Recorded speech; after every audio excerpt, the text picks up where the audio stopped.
Coach, just a recap over the weekend, Western Oregon here, and you guys get another home victory, kind of keeping pace in that in the conference standings, and just talk about it at that home success you guys have had this season. Well, it's been a 3-game stretch that is as tough as you're going to see. First up at Central Washington, and then a home game with Azusa Pacific, and then Western Oregon. So we had looked at that 3-game setup earlier in the season, knowing that our season in large part might be dictated by what happened during those 3 games. So taking care of business on the home field, critical for us. And 2 big wins. The win against Azusa, obviously, and then Saturday against Western Oregon, very, very special. To beat 2 good football teams twice in the same year is a very difficult task for any team. And there's been years where we were not able to accomplish that. And even in '91 with Western Oregon, we lose up there and then win here for the championship. So to win both games against those 2 opponents, I think it was a great accomplishment for our team, for our players, and now we go on the road and get ready for a long trip. The national rankings, you guys move up some spots, but also the regional rankings. Mm-hmm. At the end of the season, the top 7 teams make it into the playoffs. So the playoffs started today. You guys would be in. Looking at that from the regional rankings, how great does that feel to be that you're in there in a place where you want to be in that group? Well, you love the recognition, you truly do, and it's deserving because of what our players have accomplished this year. It also speaks to the strength of our conference. Our conference is 7-1 in out-of-conference games, and I think that's why we, in particular, were ranked as high as we were. We're ranked the highest of all the 1-loss teams in our region, and I really think it had to do with how our conference has done out of conference, and we'll have another chance a week from now as we go back to Colorado to play Western State, a member of the Rocky Mountain Conference. But again, a big win by Central Washington against North Alabama on Saturday. The week prior to that, 2 weeks prior to that, I think it was Azusa Pacific beat Colorado Mines. Azusa plays Colorado Mesa the last game of the year, so there are still some non-conference, out-of-conference games that remain, but we're pleased. We also know that it goes away in a hurry if you don't take care of business, but it's exciting to see yourself there knowing that you have a shot, and really now it's up to us that we need to continue to do what we've done the last 2 weeks, prepare properly for an opponent, respect that opponent and what they might be able to do, and in the next 2 weeks travel in a manner that prepares us to play at our best come Saturday. So it's exciting to be this late in the year and have those rankings reflect your team's success, but like I said, it goes away in a hurry if you don't accept the responsibility that I think comes with a ranking like that. So it's nice to see Humboldt State mentioned among the nation's best in the top 25 poll and among the region's best in our regional poll, and let's just keep doing what we've been doing. And real quick, a side note, the national recognition, I don't know if you saw on the website from Jeopardy last night that Humboldt State and Jackson was... I saw the question. Yeah. I saw the question. I actually had been texted by somebody prior to the show, being broadcast here at 7:30, so my wife and I were sitting there watching that and stopped it, took a picture of it. Yeah, I knew the answer. Okay. And it's nice too that it's nice to see somebody helping you out recruiting wise. Absolutely, getting our name out there. Yes. Yes. You obviously want to have a shot at that conference title at the end of the season. I know from the media standpoint, we can't wait to see Humboldt and Central. But for you guys to get to that point, you got a conference game in front of you with Simon Fraser. You guys handed them earlier in the season, a team that has struggled, but you obviously can't be thinking about next week or the week after. It's you got to have that focus on that road game on Saturday. Absolutely, not an easy trip. Obviously, by bus from Arcata, California to Burnaby, British Columbia, traveling across the international border. All the players need to have passports. That's never as easy as it appears it should be. We've got players that are working on that still as we look at. And to go up and then you play a team that certainly has struggled, and Simon Fraser has in big ways. But again, I remember back to 2012. We had a 1-game lead with 2 games to play and went up to Canada. We had a 24-point second quarter lead and just a miserable weather day.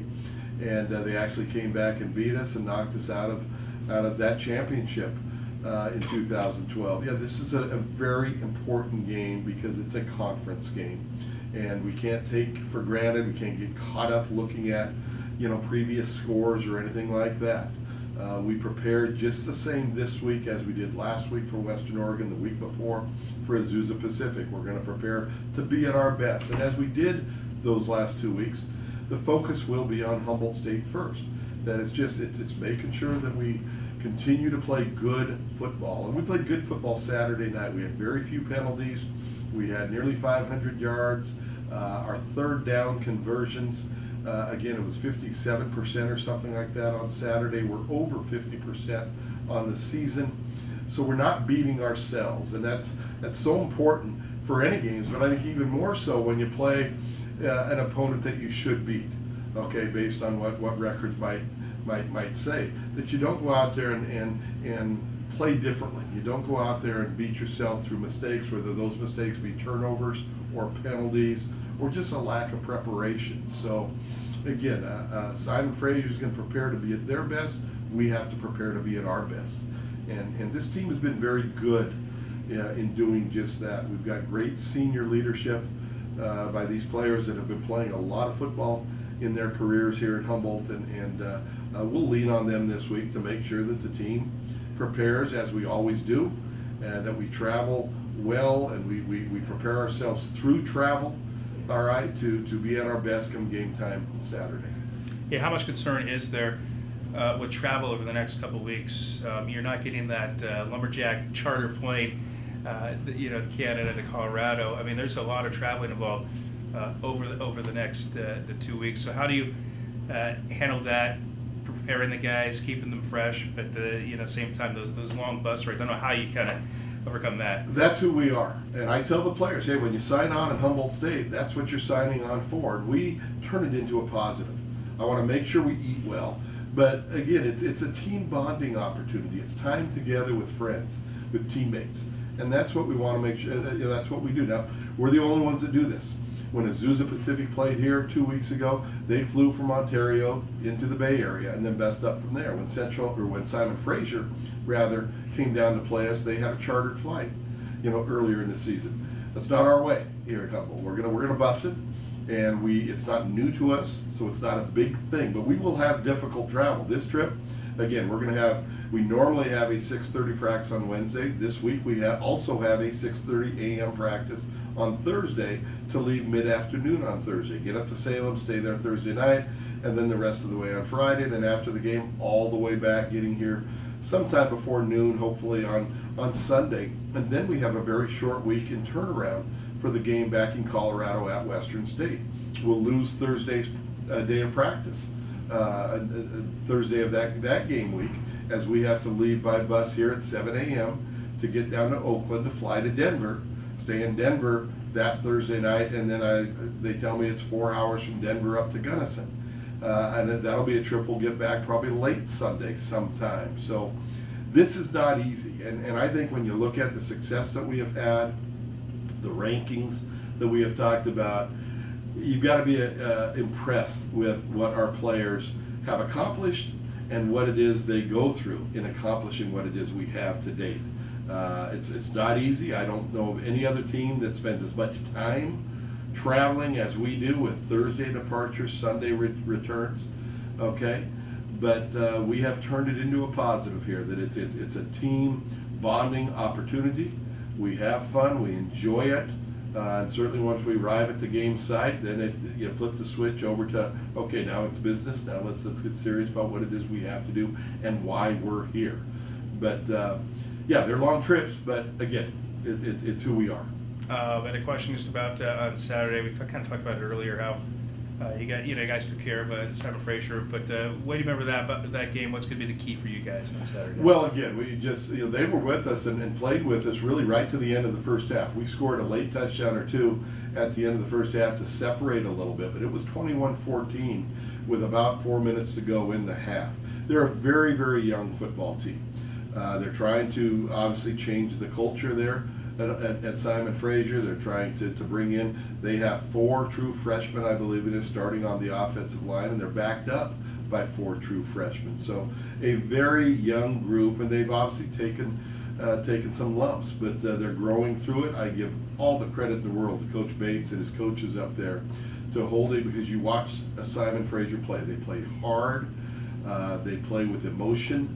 When they make plays, you see them celebrate together.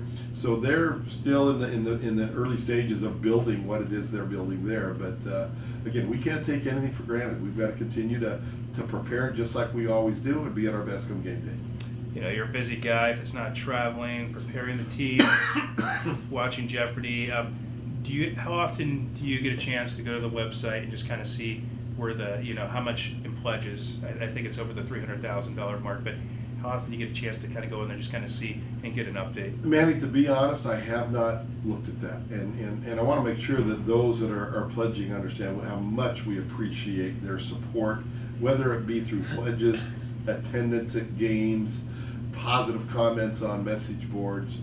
We appreciate all of that, but I made the decision early on as the news broke of what the possibilities were here. I made the decision early on that I'm going to maintain my focus on our players. I'm going to maintain the focus on giving my players the very best. They deserve that. And so we're focused on winning football games. I have not focused on the other things that are going on. And I do think my players need to be recognized for how well they've kept it together. I spoke to the Western Oregon coach, Coach Ferguson, before the game, and he talked about